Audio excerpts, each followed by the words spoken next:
నమస్తే అండి. జనసేనలో ఏ పదవి అయినా సరే నేతలు, పార్టీ నేతలు ఎన్నో ఆశలు పెట్టుకుంటారు. ఎందుకంటే పదవి అంటేనే వారికి ఒక హోదా. కానీ వారి ఆశలు మాత్రం అడుగంటుతూనే ఉన్నాయని చెప్పుకోవచ్చు. పవన్ కళ్యాణ్ గారు ముఖ్యంగా తన కుటుంబానికి ఎక్కువ ప్రాధాన్యత ఇస్తున్నారు అని ఇప్పుడు సోషల్ మీడియా వర్గమంతా ఎత్తిపోస్తుంది. ముఖ్యంగా ఇక్కడ జెండా మోసిన పార్టీ పెద్దలకు వారిని పట్టించుకోవడం లేదన్న విమర్శలు మాత్రం ఇప్పుడు మరింత బలంగా చేకూరుస్తున్నాయి. తాజాగా Andhra Pradesh AP green executive committee చైర్మన్గా ముఖ్యంగా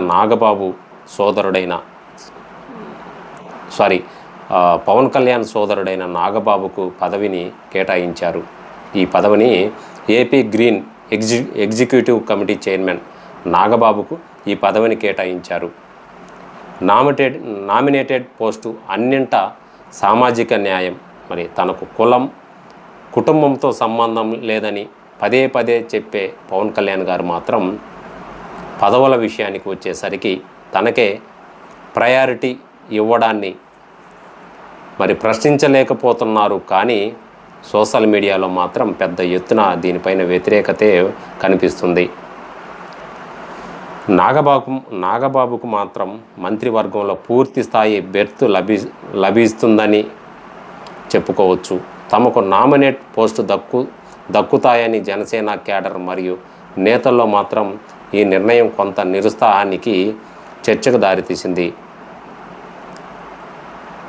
ఏపీ గ్రీన్ ఎగ్జిక్యూటివ్ కమిటీ చైర్మన్గా నాగబాబుగా నియమించారు. డిప్యూటీ సీఎం పవన్ కళ్యాణ్ నిర్వహిస్తున్న అటవీ మరియు పర్యావరణ శాఖ పరిధిలోనే ఈ నియామకం జరిగింది.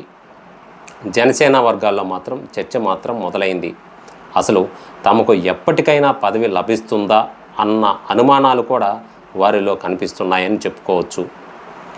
నాగబాబు హైదరాబాదులోనే ఎక్కువగా ఉంటారు. పార్టీ కోసం ఆయన పడిన దానికంటే రెట్టింపు కష్టపడిన వారు కూడా అనేక మంది జనసేనలో నేతలు ఉన్నారు. ఆ నేతలు కూడా ఆస్తిపాస్తులను కూడా పోగొట్టుకున్న వారు కూడా ఉన్నారు.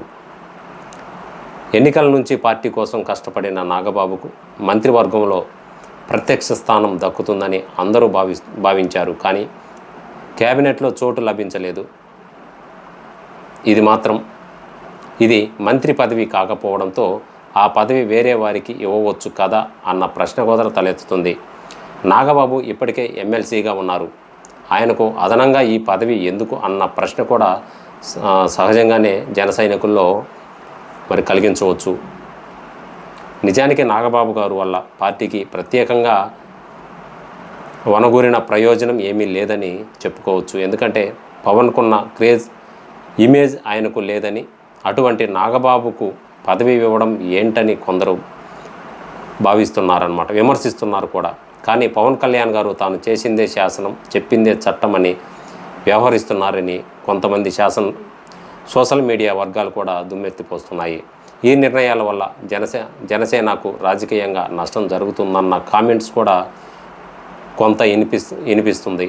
అయితే పవన్ కళ్యాణ్ తన సొంత అన్నకు మంత్రివర్గంలో అవకాశం ఇవ్వకుండా పాలనాపరమైన కార్పొరేషన్ పదవితో సరిపెట్టడం ద్వారా రాజకీయ విమర్శలకు తావు లేకుండా ఉండే వ్యూహాత్మక నిర్ణయంగా రాజకీయ పరిశీలకులు, సామాన్యమైన ప్రజలు కూడా భావిస్తున్నారు. సో ఇందులో ఏదైనా జన సైనికులను ఏదైనా అట్టుగా నేను మాట్లాడుంటే క్షమించండి. ఎందుకంటే ఇది నా సొంతగా నేను స్క్రిప్ట్ రాసింది కాదు. జస్ట్ సోషల్ మీడియాలో కొన్ని వర్గాలు ఏమంటున్నాయి అని తెలపడానికే నేను ఈ వీడియో చేశానండి. సరే, ఈ యొక్క వీడియోపై నాగబాబు గారికి ఏపీ గ్రీన్ ఎగ్జిక్యూటివ్ కమిటీ చైర్మన్గా పదవి ఇవ్వటం మీ యొక్క అభిప్రాయాన్ని కింద కామెంట్ సెక్షన్లో తెలియజేయండి. తప్ప కరెక్టా ఈ యొక్క అభిప్రాయం కింద కామెంట్ సెక్షన్లో తెలియజేయండి. ప్లీజ్ వీడియోకి లైక్ చేయండి. Vahini media YouTube channel please subscribe చేస్తారని ఆశిస్తున్నాము. మరో వీడియోతో మళ్ళీ మీ ముందుకు వస్తాను. అంతవరకు ధన్యవాదాలు.